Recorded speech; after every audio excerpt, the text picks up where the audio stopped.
We usually think of a starry night as a sanctuary, but in the early ages of Arianium Vasia, the ancient center of the Iranian world, the sky was a regime of terrifying symmetry.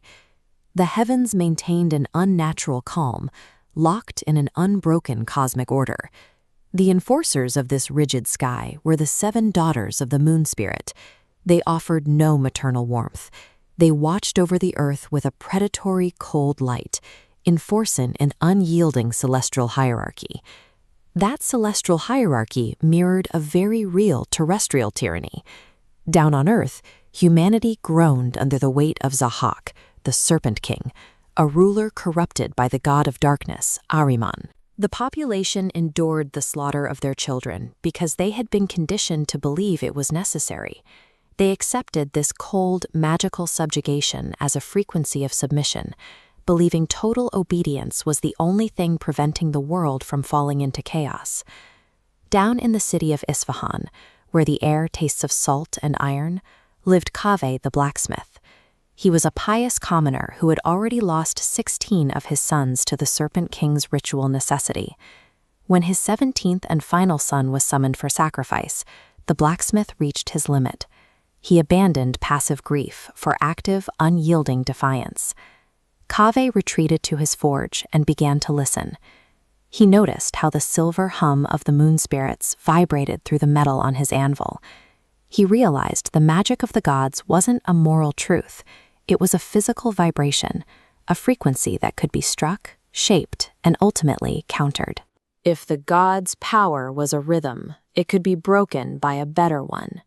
Kaveh transformed his workshop into a site of sensory warfare, using the heat of human labor to challenge the cold perfection of the sky. Kaveh tapped into the blacksmith's curse.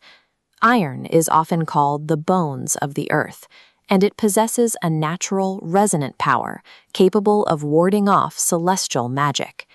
He began an esoteric preparation process. Kaveh utilized magically preheated tools and geomancy to tightly control the metal's cooling crystal structure, ensuring the iron could physically withstand a divine spell. With the iron prepared, he initiated the blacksmith's dance. This was a calculated, escalating rhythm of hammer strikes against the anvil, timed to disrupt the oppressive hum of the moon. The moon spirit's magic acts as a continuous sine wave, establishing a frequency of tyranny. Kaveh's hammer introduces a terrestrial wave to counter it. Hitting a phase difference of exactly pi, the waves perfectly align, triggering destructive interference and causing the amplitude to collapse. Kaveh bypassed raw violence. He acted as a living oscillator, using rhythmic, working-class labor to physically cancel out the magic of the state. Kaveh entered Zahak's royal court. He brought the heavy, disruptive resonance of the anvil into the palace halls, projecting a zone of destructive acoustic interference. Standing in front of the nobles who had remained silent during the slaughter, Kaveh took the king's official decree of justice and tore it to pieces. The blacksmith's resonance had an immediate physical effect. The demonic king was suddenly paralyzed, cut off from his power by an impenetrable barrier forged from Kaveh's sound and physical weight. The nobles looked on, paralyzed. Their king stood completely frozen. The spell had simply stopped working.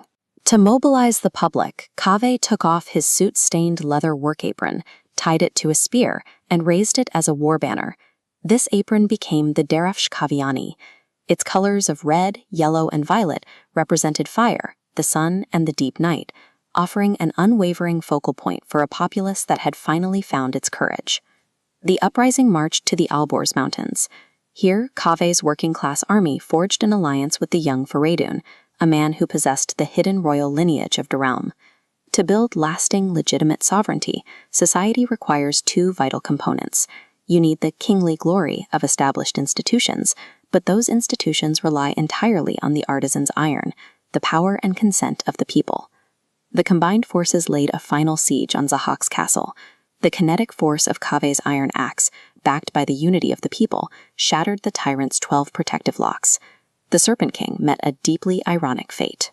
Instead of being killed, Zahak was overpowered by a commoner and dragged to Mount Demavend, where he was chained within the sulphurous belly of the volcano.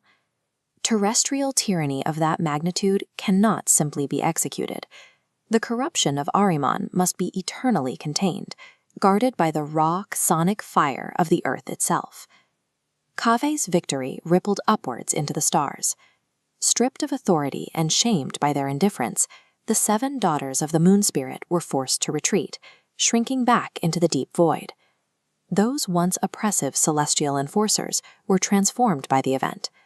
We look up today and see them only as the distant, shy points of light, known as the Pleiades. The myth of Kaveh proves that we cannot wait for a benevolent gift from the stars. True liberation is a disruptive resonance, something that must be actively and constantly forged by our own human action.